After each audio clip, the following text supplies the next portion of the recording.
Du sport en bonne place dans ce journal. D'abord avec Parfait Junior Boukinda, allons voir les performances de nos panthères évoluant à l'étranger. On regarde. Guy Maganga Gora, étincelant au Grand Prix d'athlétisme de Douala édition 2025. L'athlète gabonais a décroché l'or dans l'épreuve du 200 mètres. Guy a réalisé un chrono de 20 secondes 80. A noter que la panthère avait au préalable perdu l'épreuve du 100 mètres. La détermination de Pierre-Emerick Aubameyang n'aura pas suffi pour aider Al-Katia. En effet, l'équipe du leader de l'attaque gabonaise s'est inclinée en finale de la Coupe d'Arabie Saoudite. 3 buts contre 1. Durant cette rencontre, Aubin a inscrit le seul but de son équipe sur penalty. Cette réalisation permet à la Panthère d'atteindre 21 buts pour 36 matchs joués et 3 passes décisives, toutes compétitions confondues. Denis Bouanga porte Los Angeles FC lors des barrages de la Coupe du Monde des clubs. Après avoir livré la passe décisive sur le but égalisateur de son équipe, Denis s'est monté entreprenant. La Panthère a délivré les siens dans les dernières minutes des prolongations. Prêté à Metz en février 2025, Uri Michel Boula et son club viennent de réaliser une bonne opération. Grâce à la victoire 3-1, lors du match retour des playoffs, l'international gabonais jouera en première division française la saison prochaine en cas de signature définitive de contrat. Le défenseur central a livré 29 rencontres, soit 2567 minutes pour un but marqué et une passe décisive. Didier Ibrahim, donc précieux avec Esteghlal FC. La Panthère a été le passeur décisif pour l'unique but de la finale de la Coupe d'Iran. Entré en début de la prolongation, le milieu gabonais a apporté sa technicité, sa lucidité et sa vista. Didier décroche ainsi son premier titre avec le club iranien. Et l'ambiance a été bonne ce week-end au stade Augustin Monédan de Siban où s'est tenu le grand gala des légendes composé de la crème qui a fait les beaux jours du football africain. Les images de ce spectacle avec Rai Salom et Zamendong. Le stade Monédan a refusé du monde pour le gala des légendes, match amical international dédié aux anciens du football et qui verra le coup d'envoi donné par le représentant du président de la République, chef de l'État, son Excellence Brice Clotaire Oligui Nguema. Dès longtemps, le public est servi. Les anciens internationaux ont toujours les automatismes de professionnels. Cela est visible à travers les beaux gestes et la maestria que nous procurent ces figures emblématiques du football mondial.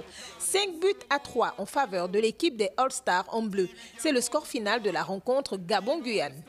On vieillit, mais on garde quelques touches.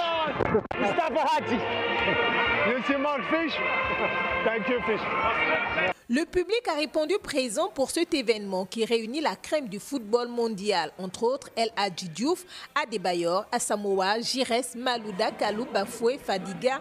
Au-delà de ce gala des légendes où règne l'esprit sportif, la convivialité et les buts marqués, nous pouvons voir que malgré l'âge, les athlètes ont fait vibrer le cuir et donné des émotions au 12e homme. Côté Gabon, 2 buts d'Éric Moulungui et le but de Stéphane Guéma. Chez les Bleus, doublé de Gian Asamoah, d'El Hadji Diouf et but de Moustapha Hadji. C'est intéressant de revoir les anciens joueurs du football gabonais et du football africain et européen. Ce sont des événements que nous aimons en général. Cette festivité du football qui a fédéré les générations Azingo et Panthère aux côtés de leurs pairs internationaux est un boost dont on retient tout le positif. Le gala des légendes annoncé et très attendu a tenu toutes ses promesses, côté organisationnel et sur le terrain. Dans l'Angounié, la ville de Lebamba vient d'abriter la 3e édition de la nuit atypique de sport de la culture, un événement désormais incontournable pour la promotion de la pratique du sport dans cette province. On fait le point avec Maël Mabunda. Sur une série de combats de boxe interprovinciaux, dans un ring dressé à la place des fêtes de la commune de Lebamba, des athlètes de l'Angounié affrontent ceux de la province sœur de la Nyanga à travers des combats intenses qui ont électrisé le public venu nombreux. Entre applaudissements et encouragements, les jeunes pugilistes ont offert des prestations de qualité. Je suis très content d'avoir participé à cet événement. Et comment vous avez trouvé votre adversaire? Il était un peu très bruyant au début.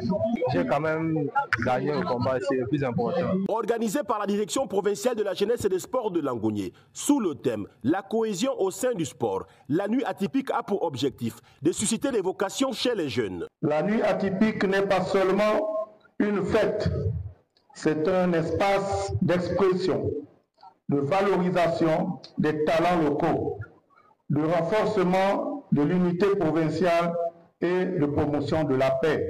Francis Oyinamono, venu rehausser l'événement, a salué cette initiative qu'il considère comme étant un véritable levier important pour le développement du sport dans la province de Langounié. Je suis ému par la prestation des jeunes talents, notamment les boxeurs, les jeunes boxeurs qui nous ont montré de quoi ils sont capables. Ils ont montré qu'ils avaient des tripes. Et c'était des échanges d'un niveau très appréciable. Au cours de cette 3e édition de la nuit atypique du sport et de la culture, plusieurs disciplines sportives étaient au rendez-vous. La boucle de celle-ci a été donnée par la prestation de l'artiste Laël Gougounga.